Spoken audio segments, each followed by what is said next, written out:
YCP నేత బొత్స మాట్లాడుతున్నారు, live చూద్దాం. పంట తెలుసు మనకి, మరి నీరు లేదు, వర్షపాతం తక్కువగా ఉంది నేపథ్యంలో మనం ముందుగా అనౌన్స్ చేయకంట రైతు వచ్చి వాళ్ళు పెట్టుబడి పెట్టిన తర్వాత ఇప్పుడు మేము వచ్చి సడన్గా మేము నీరు ఇవ్వలేము, అది దాన్ని బట్టి మేము చూసుకోండి అంటే రైతు ఏమైపోతాడు. ఆ నేపథ్యంలో రైతు సమస్యల పట్ల ప్రధానంగా తీసుకోవాలని, దాంతోపాటు మరి ఈ మధ్యకాలంలో నిన్నకాక మొన్న జీవో ఇచ్చారు పీపీ మోడల్ ఎక్కడ లేని విధంగా దేశంలో ఏ రాష్ట్రంలో కానీ ప్రపంచంలో ఏ దేశంలో కూడా లేని విధంగా కొత్తగా ఒక కార్యక్రమాన్ని తీసుకొచ్చారు. దాని మీద అవతల మీద యాక్చువల్గా పీపీ అంటే ఆ జీవోని చూస్తే జీవోకి ఇంకో పేరు పెట్టచ్చు, ఆంధ్ర ఫసైల్ అని. ఆ రకంగా ఉంది జీవో. దాని మీద అది జగన్మోహన్ రెడ్డి గారు చర్చించడం జరిగింది. వీటిని ఇంకా కాకుండా ఇంకా బోల్డెన్ సమస్యలు, ప్రజా సమస్యలు ఉన్నాయి. మరి ఉద్యోగస్తులుగా ఐఆర్ ప్రకటించలేదు, దాంతోపాటు ఆడికి పోసిన పిఆర్సీ ఇవ్వలేదు. మరి ఉద్యోగ సంఘాల నుంచి రిక్వెస్ట్ చేస్తున్నాయి, దాని మీద మాట్లాడి దాని మీద కూడా మాట్లాడడం జరుగుతుంది. ముఖ్యంగా ఇవన్నీ కాకుండా బలహీన వర్గాలకు సంబంధించిన లీడర్స్ ఎవరైతే ఉన్నారో వాళ్ళందరి మీద కూడా అక్రమ కేసులు పెట్టి మరి వాళ్ళని బాధించి వాళ్ళు లొంగ తీసుకోవాలని చూస్తున్నాం. ఈ ప్రభుత్వం చాలా దుర్మార్గమైన చర్య ఇది. వీటన్నిటి మీద కూడా రేపు మరి కౌన్సిల్లో మాట్లాడాలని నిర్ణయం చేసుకున్నాం. దాని మీదే ఇవాళ విషయాలన్నీ కూడా మీకు చెప్తాను. సార్, కీలకంగా 30 అంశాలు ఎజెండాలు పెట్టారు అసెంబ్లీ కానీ శాసనం కానీ. అభివృద్ధి మీద పెట్టారు తప్ప మీరు చెప్పిన అంశాలు ఏమి కూడా అందులో అయినట్లేదు. వాళ్ళు ఏ అంశం పెట్టినా అభివృద్ధి అంటే ఎక్కడుంది? రాష్ట్రంలో అభివృద్ధి అప్పులు ఆంధ్రప్రదేశ్ అవుతుంది తప్ప అభివృద్ధి ఆంధ్రప్రదేశ్ ఎక్కడికి ఏ రంగంలో అభివృద్ధి ఉంచుకుంటుందండి అని చెప్తాం. భారతదేశం తాలూకా చిత్రపటంలో పలానా రంగంలో ఈ ఆంధ్ర రాష్ట్రం వచ్చి 1, 2, 3 స్థానాలు ఉంది చెప్పండి.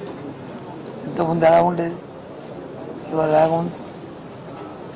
వాటి మీద కూడా మాట్లాడతాం. ఎక్కడ రాష్ట్రంలో అభివృద్ధి అనేది ఎక్కడ కనబడలేదు. అభివృద్ధి ఎవరు కనిపిస్తుందంటే చంద్రబాబు నాయుడు గారు, వాళ్ళ కుటుంబ సభ్యులు, వాళ్ళ పార్టీ నాయకులకి వాళ్ళ అభివృద్ధి కనిపిస్తుంది, వ్యక్తిగతమైన అభివృద్ధి తప్ప రాష్ట్ర అభివృద్ధి ఎక్కడ కనిపిస్తుంది.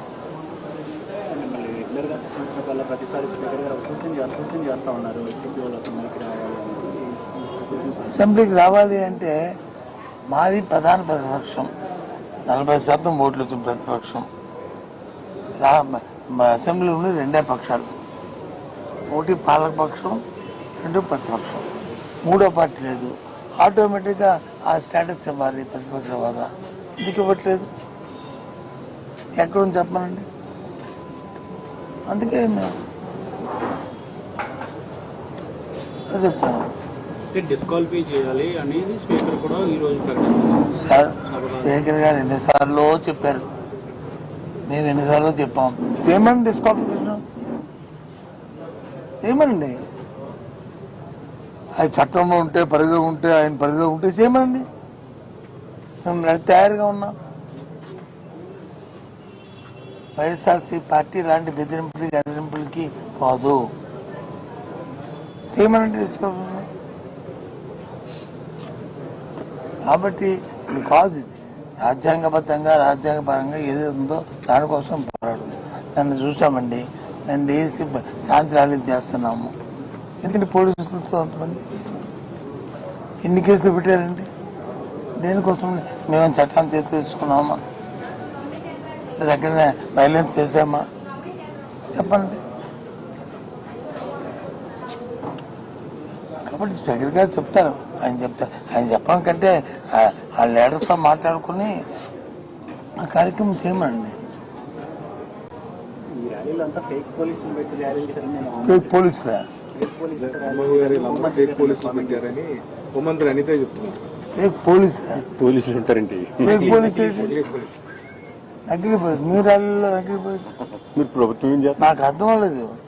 నకిలీ పోలీసు అంటే డ్రెస్ నుంచి అమ్మే మీరే డ్రెస్ ఇచ్చి హంగామా చేయించారు. పోవాలండి.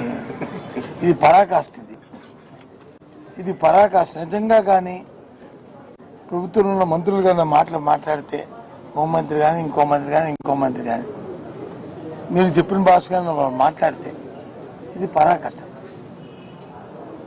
గవర్నమెంట్ చేతులు ముందు కూర్చుందా నవ్విపోతారు. అంటే పోలీసులు కూడా మేము ఫేక్ పోలీసులతో ప్రభుత్వం నడిపిస్తుంది అన్నమాట, నడుస్తుంది. ఏం చంద్రబాబు నాయుడు గారు, ఇదే మీ ప్రభుత్వం?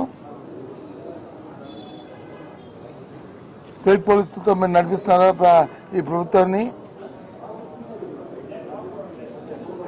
ఏంటిది? ఎక్కడే భాషలే కర్మ అన్నీ దాకప్పితో అడుగుతాం, దాని అడుగుతాం, బలహీన వర్గాల మా తాలూకా మాజీ శాసన అరెస్టుల మీద అడుగుతాం. అన్ని కార్యక్రమాల మీద శాసన మండలిలో నిర్ణయిస్తాం. మెగా డిఎస్సీ అంశానికి సంబంధించి కౌన్సిల్లో ప్రభుత్వం చర్చకు సిద్ధం అంటే మీరు చర్చలో పాల్గొంటారా, లేదంటే లోకేష్ రాజీనామా చేసి మేము చర్చ కావాలని కోరుకుంటున్నాం చెప్తుంటే ఆ చర్చలో భాగమే రాజీనామా, సిబిఐ ఎంక్వైరీ. మేము వాస్తవాలు చూపెడతాం, కాగితాలు చూపెడతాం, జీవోలు చూపెడతాం, జరిగిన వీడియో కాన్ఫరెన్స్ టెలి కాన్ఫరెన్స్ చూపెడతాం.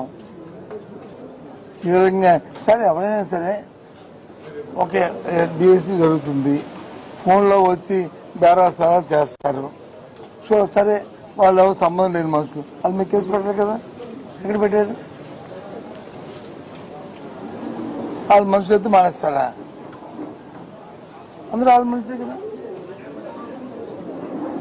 చిన్న నాటికే ఊరికే పెట్టి సోషల్ మీడియా కేసుని పెడుతున్న వాళ్ళు మెగా డిఎస్సీలో నుంచి అవతవలు జరిగి ఈ పోస్ట్ 14 లక్షలు, ఈ పోస్ట్ 50 లక్షలు, ఈ పోస్ట్ 20 లక్షలు అని ఫోన్లో మాట్లాడుతుంటే ఆ మాట్లాడిన ఇద్దరు వ్యక్తులు తీసుకొచ్చి కేసు పెట్టడం అవసరం లేదండి, పేరుతో పెట్టడం అవసరం లేదండి, వాళ్ళు తీసుకొచ్చి ఇంటర్వ్యూ ఇచ్చే అవసరం లేదండి.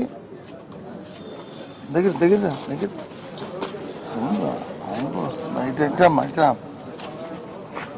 లేదండి, ఎందుకు చేయట్లేదు చెప్పండి? నేను అదే అడుగుతున్నాను. అవి మానేసి ఊరికే అది ఫేక్ పోలీసు అంటే కర్మ వచ్చిందండి ఈ రాష్ట్రానికి. వీళ్ళది పరిపాలన, వీళ్ళు వచ్చి క్యాబినెట్, వీళ్ళు వచ్చి రాష్ట్రం. చేస్తున్న డిఎస్సీ ర్యాలీలో లేడీ బ్యాచ్, గంజాయి బ్యాచ్ ఉన్నారు తప్ప డిఎస్సీ అభ్యర్థులు ఎవరు లేని సీఎం చంద్రబాబు కూడా పదే సరేలేండి, చంద్రబాబు నాయుడు అన్ని చెప్తుంటాడు. ఇగో ఈ ఫేక్ పోలీసులే చంద్రబాబు చెప్తుంది. చంద్రబాబు నాయుడుకి ఎప్పుడు చంద్రబాబు నాయుడు వాస్తవం మాట్లాడాడని?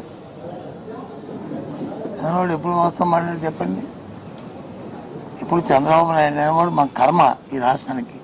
అతను ఎప్పుడు ఎన్నికల్లో అయినా సరే మాయ మాట చెప్పి, మోసం మాట చెప్పి, దగా చేసి వెన్నుపోవడం అనేది ఆ పార్టీకి అది విద్య, వెనత పెట్టి విద్య.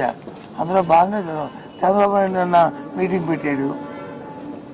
మీటింగ్లో ప్రజా సమస్య కానీ లేకపోతే ఎందుకు పెట్టామో దాని మీద సమస్య కానీ మాట్లాడండి.